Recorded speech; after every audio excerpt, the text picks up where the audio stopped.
தேவ சமூகத்துல உட்காந்து கண்ணீர் விட்டு அழுதாள். அவளுக்கு எத்தனை பிள்ளைங்க? சாமுவேல் போக 5 பிள்ளைகள் என்று நம்ம பார்க்கிறோம். யாரெல்லாம் இன்றைக்கு அற்பமாய் எண்ணப்படுகிறீர்கள்?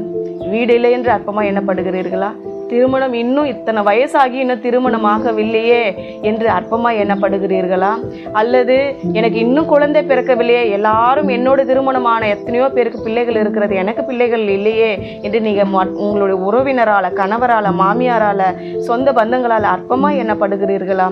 இன்று உங்களை நோக்கி கர்த்தர் சொல்லுகிறார், அன்னாளை போல கர்த்தர் உங்களை கடாட்சி தருள்வார். சீக்கிரமா நீங்களும் அவர்களுக்கு முன்பாக உங்க தலையை நிமிர்ந்து நிற்க பண்ணுவார்.